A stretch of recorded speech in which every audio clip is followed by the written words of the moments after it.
The doctors said Iris was fine. They said it with the careful confidence of people who had run every test, checked every box, and found nothing wrong on paper. They said it in low voices in the hallway outside her room, and they said it again directly to her father, Malcolm, who stood with his arms crossed and his jaw set in the way he had learned to hold himself since his wife died. Very still, very controlled, as though stillness were a form of protection. Iris was 7 years old. She had not spoken in 4 months, not to the doctors, not to her grandmother, who flew in from Atlanta and stayed for 3 weeks and cooked everything Iris had ever loved and left the plates outside her door. Not to her father, who sat on the edge of her bed every night and talked about nothing in particular. The color of the sky that afternoon, a bird he had seen on the fire escape, a memory of her mother laughing at something on television, and who stopped only when Iris turned her face toward the wall. The doctors called it selective mutism secondary to acute grief. They gave Malcolm a list of therapists. He called everyone. Iris sat through the sessions with her hands folded in her lap and her eyes on some middle distance that no one else could see, and she did not speak. And eventually the therapist would look at Malcolm and say something about time, about patience, about the brain's remarkable capacity to heal itself. Malcolm DeVoe had built a software company from a rented room in Houston, with bad plumbing and no air conditioning. He had taken it public at 34. He had negotiated acquisitions in 4 languages through interpreters, and had once sat across a table from men who wanted to ruin him, and had left that table with everything he came for. He was not a man who accepted wait and see as a strategy, but he did not know what to do for his daughter. What he did was hire people. He hired a child psychologist who came 3 times a week. He hired a music therapist who left after 6 sessions saying Iris was not yet ready to engage. He hired a tutor because Iris had stopped going to school, and the tutor lasted 2 months before she gave her notice quietly and with evident relief. He hired a rotating staff of nannies, 3 of them over the course of a year, and each one lasted a little while and then did not. The house was large and very quiet. The last nanny left on a Thursday in November, and by Friday morning, Malcolm was back on the phone with the agency. The woman he spoke to said she had someone. Not someone on the usual list, she said, but someone she thought might be different. She had been hesitant to recommend her for a placement this complex, she said, because the woman had no formal childcare certification. What she had was 15 years of working with children in a pediatric ward, and a manner that the agency coordinator described, after a pause, as hard to explain but easy to feel. Her name was Daphne Osei. She arrived on a Monday with a single canvas bag and a second-hand copy of a poetry collection tucked under her arm, and looked around the front hallway of Malcolm's house without any of the wide-eyed reaction he had come to expect from people seeing it for the first time. She looked at it the way she might look at a room she was trying to understand the purpose of. She was 41. She had grown up in a 2-bedroom house in Columbus, Ohio, with her mother and 2 brothers, and a grandmother who believed deeply in the restorative power of stories told aloud. She had a way of moving through a space quietly, not invisibly. She was not the kind of woman anyone overlooked, but without taking up more room than she needed. Malcolm told her about Iris. He told her about the therapists and the tutors and the selective mutism and the list of things Iris would and would not eat, and the nightmares that came sometimes at 3 in the morning. He told her this standing at the kitchen island with a cup of coffee going cold beside him. And he noticed, partway through, that Daphne was not taking notes and was not nodding along in the careful way that meant someone was managing him. She was simply listening. When he finished, she asked one question. She asked what Iris's mother had been like. Malcolm was quiet for a moment. He had answered this question many times in the past year. In the week after the accident, to family and friends and neighbors. In the months that followed, to the therapists and the school counselor and the tutor. To himself, late at night, which was the hardest version of the question. He had answers ready. He knew how to summarize his wife into something small enough to hand to a stranger. He said, She was the loudest person in any room she walked into. She had this laugh, you could hear it from 3 floors up. He stopped. She read to Iris every night. Even when Iris got old enough that she could read herself, it was the thing they did. Daphne nodded once and said she understood. She started that afternoon. Malcolm worked from his home office during the day, and the arrangement was that he would not see Daphne or Iris unless he sought them out, which the agency coordinator had told him was important. Children in grief needed space that felt separate from the adult's grief, and Malcolm's grief was something Iris could see, even through closed doors. He did not seek them out, but the house was large and the walls were not as thick as they looked, and sometimes, working in the room at the end of the hall, he heard things. The first week, he heard almost nothing. Daphne moved quietly. Iris moved more quietly still. He heard the sound of a television once, briefly. He heard the kitchen in the afternoon.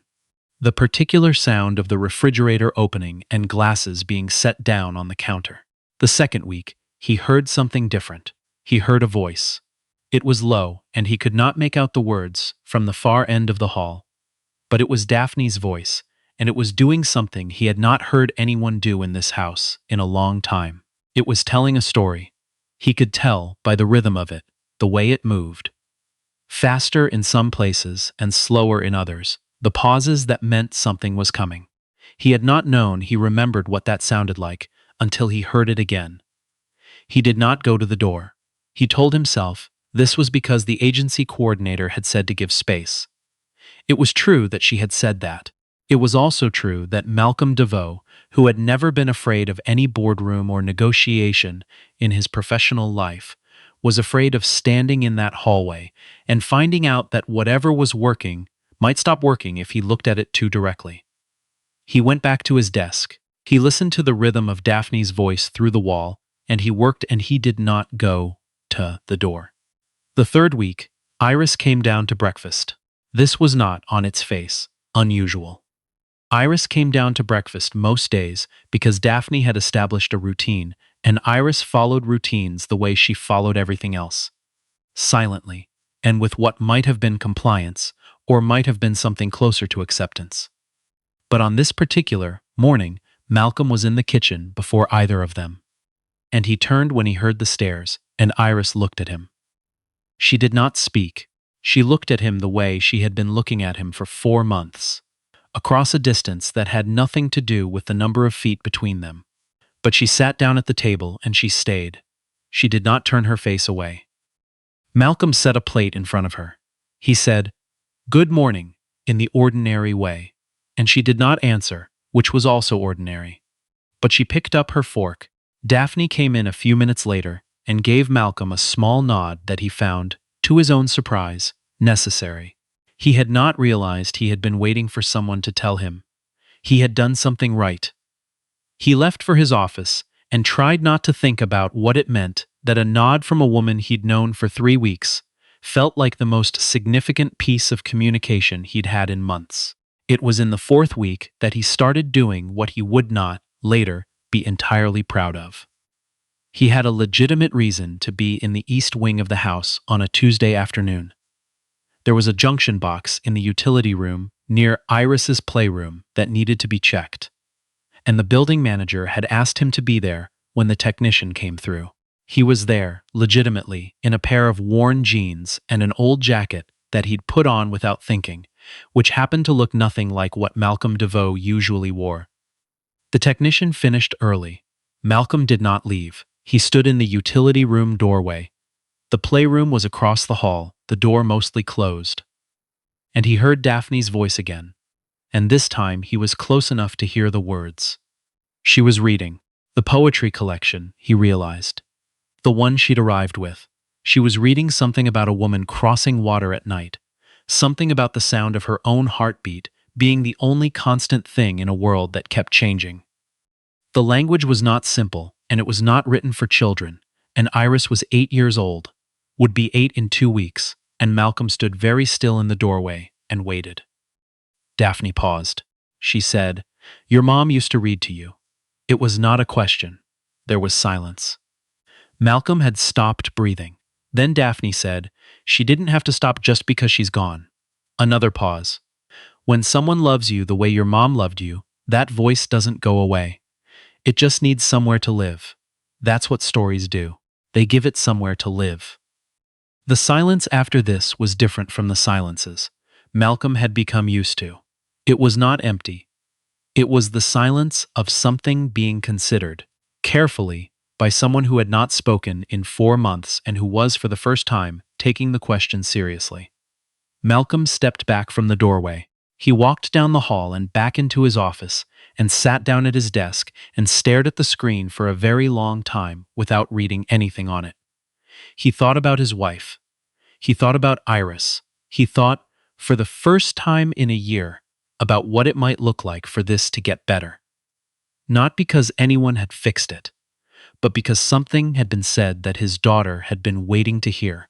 He thought about Daphne Osei, who had arrived with a canvas bag and a poetry book and one question, and who had in 4 weeks done what no one else had managed. He was aware, in a way that he did not immediately examine, that his thoughts about her were becoming complicated in a direction he had not anticipated. He went back to work. The morning of Iris's birthday, Malcolm came down early and found Daphne in the kitchen. She was making French toast, Iris's choice, conveyed the night before by a note that Iris had left on the counter, which was how Iris was beginning to communicate. Notes, drawings, the occasional nod or shake of the head that felt, to everyone who witnessed it, like someone slowly learning to trust the ground beneath their feet again. Daphne was at the stove with her back to the door when Malcolm walked in, and she said, without turning around, "The birthday girl requested powdered sugar. There's an entire debate happening internally about whether we have any." He opened the cabinet above the refrigerator. "Second shelf," he said, "behind the baking powder." She turned just enough to glance at him, and there was something in that glance, brief, direct, a little amused, that landed somewhere Malcolm was not expecting. He handed her the powdered sugar. She said, "Thank you," and turned back to the stove. He stayed in the kitchen, which he did not normally do.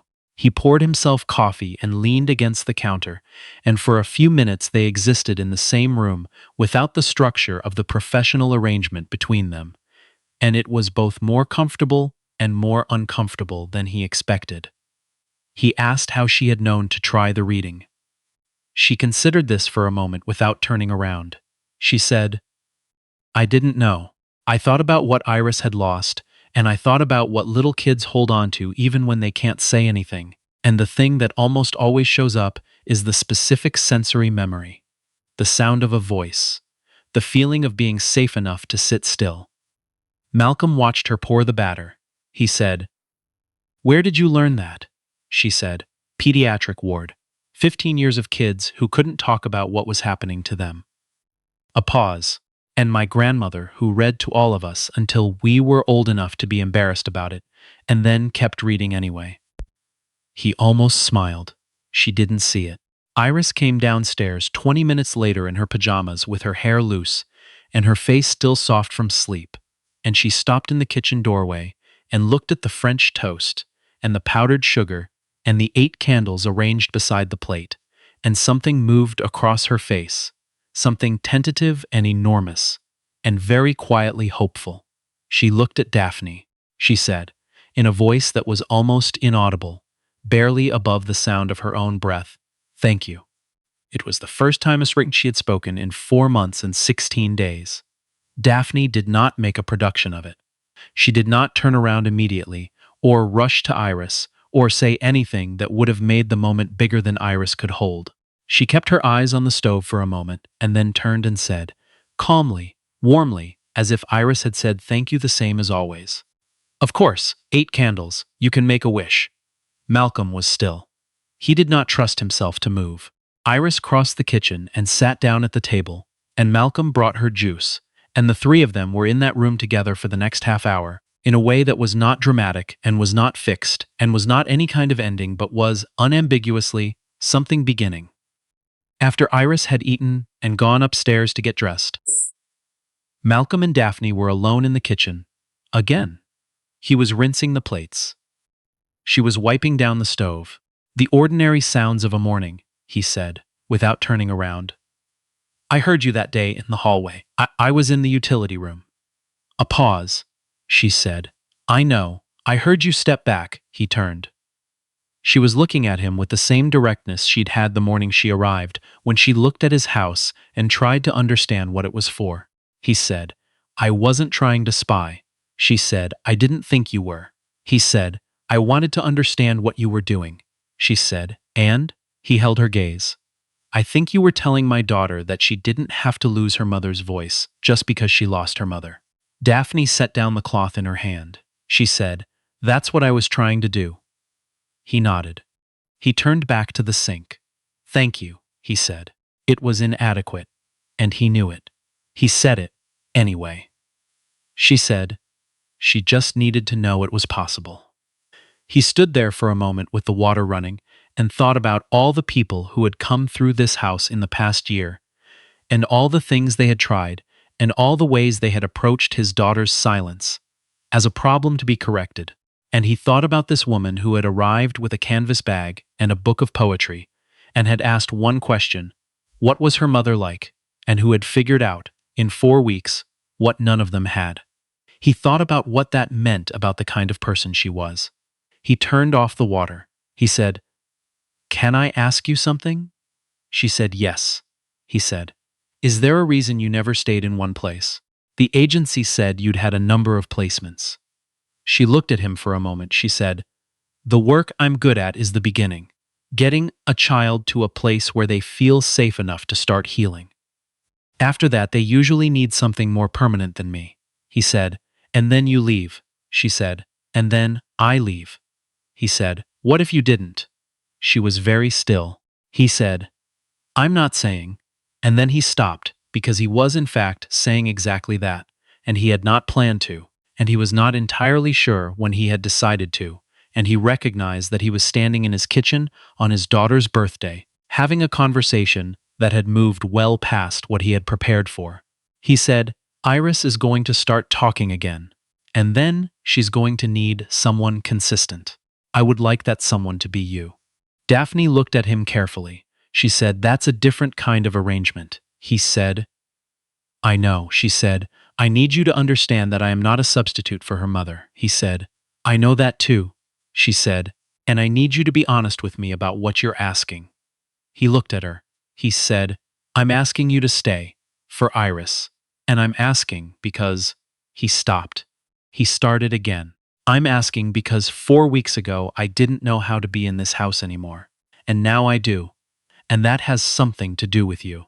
I don't know what to do with that yet. But I'm not willing to pretend it isn't true. The kitchen was quiet. Outside, a bird was doing something persistent in the oak tree in the yard, and the light on the counter was the particular slanted morning light that only happened for about 20 minutes before it moved, and Malcolm stood there and waited. Daphne said, I'll stay through the end of the year. We see how Iris does. And we… She made a small, deliberate gesture between them. We go slowly, he said. Yes. She picked up the cloth again and finished wiping down the stove. He found a place to be useful that was in the same room but not hovering, and they stayed there together in the ordinary quiet of a morning that had turned into something else, and neither of them said anything more about it, and neither of them needed to. Iris came back downstairs 40 minutes later in a yellow dress she had not worn since the fall, and she stood in the kitchen doorway and looked at both of them, and whatever she read in the room, in the ordinary posture of 2 adults existing peacefully in the same space, seemed to settle something in her. She walked in and sat at the table. She said, in the new voice that was just beginning to find its volume again, Can we go to the park? Daphne looked at Malcolm. Malcolm said, Get your coat, and Iris, for the first time in longer than either of the adults in that kitchen wanted to count, smiled. It was not a large smile. It was the kind of smile that belongs to someone who has been away for a long time, and is only now, carefully, beginning to come back. The smile of someone who has found the door and is standing in it, not quite inside yet, but no longer outside either. It was enough. It was, in fact, more than enough. It was the kind of thing that you remember, later, as the moment. Not because anything was resolved or fixed or guaranteed, but because something that had been closed for a very long time had opened, just slightly, just barely, and let the light in. The oak tree in the yard was still losing its leaves. The sky above it was the particular color of November in transition, not quite the gray of full winter, not quite the gold of the last of fall, but something in between. The three of them walked out into it. Malcolm with his hands in his jacket pockets, Daphne with the canvas bag over her shoulder that she seemed to take everywhere, Iris between them in her yellow dress and her coat that she hadn't bothered to fully button. She walked with her arms out slightly from her sides, like someone learning to balance. The park was 4 blocks away. Daphne told a story on the way. Something small and easy about her grandmother and a dog that had never learned its name. And Iris listened with the focused, serious attention of a child who has just remembered that listening is something she knows how to do. Malcolm walked beside them and did not say very much, and did not need to. The leaves came down around them in no particular hurry.